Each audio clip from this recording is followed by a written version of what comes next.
Hey everyone, it's Vicky here, and I just want to apologise in advance for my voice because I've got a bit of a cold, so it's sounding very weird. But anyway, in the last few videos I told you I went to a moot, which was a couple of weeks ago, and the next one's coming up very shortly, which is exciting and I can't wait for that. But we talked about chaos magic. Now that's for another video, that one, chaos magic, and talking about what it is. But in the talk it was mentioned sigil magic. Now after the MOOC, because I didn't know much about sigil magic, I decided to do a bit of research into it, and this is what I've come up with. Now I've had a go at this, so I'm just going to read from the site I found the information from, because it was easier to handle in my book of shadows and like looking through the bits that I've wrote in. So sigil magic was first developed by Austin Osman Spar, a very uniquely talented artist. Spar served in the Ordo Temple, Orients, and also worked closely with Aleister Crowley.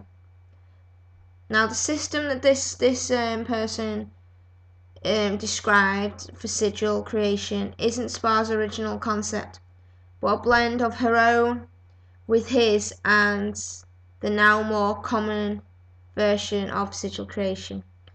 So, what is a sigil? A sigil is a symbol that is created by you, used to focus your subconscious to do a particular task. The creation of a sigil is done as I'm about to tell you, as it follows.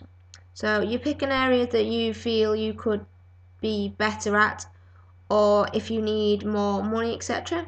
Pick whatever word best represents what you want or need. For the example that this person used, they chose the word observation because they felt that they can always use a little bit more attentiveness and awareness of their surroundings.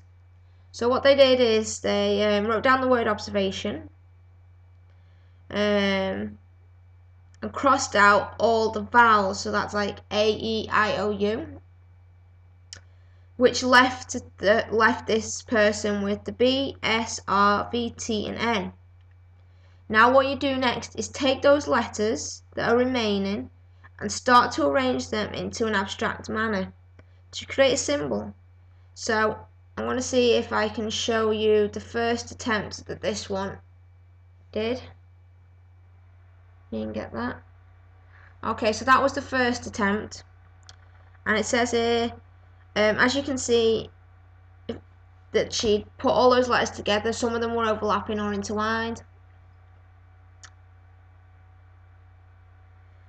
But you don't have to settle for your first sketch. This is a sacred object to you. You don't want to skimp on this creation. This person has been known to do anywhere from 20 to 100 sketches before finally got the right sigil for that person. Once they finally get the sketch, they like to refine it and add a little artistic embellishment. So that was the first one for this particular one. So I'll show you the second one, if it'll come up. So that was the second one.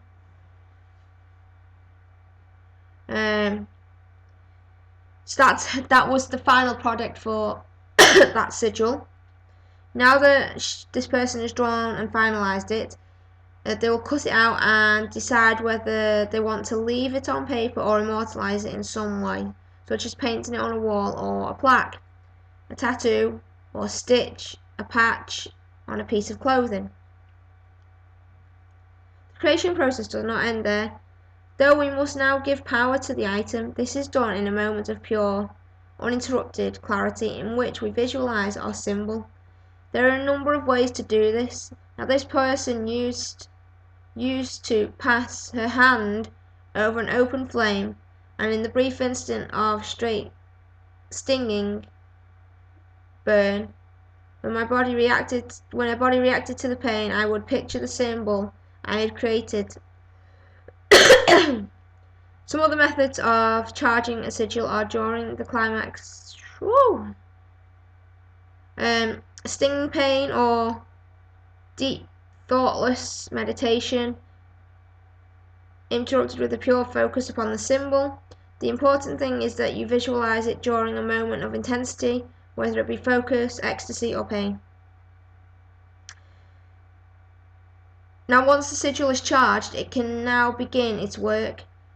This is where she and some others are at disagreement, because from what I've read on sigils, some people do one thing and others do another. For example, with Austin Osman Spar says that after you charge a sigil, you need to immediately destroy it, so basically burn it.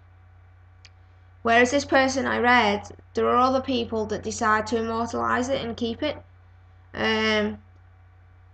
so that they've got it every time they look at it. They put it in a way where they can't recognize what word it was, it just becomes a symbol, but their subconscious knows what to do with that symbol.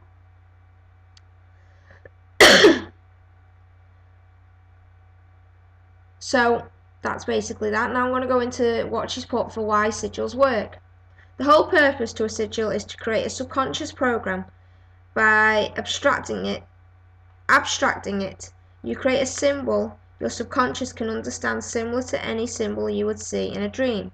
It means more than what it is initially seen. The other reason the subconscious adds it to its programming is because the abstract thought during the charge essentially burns it into your mind.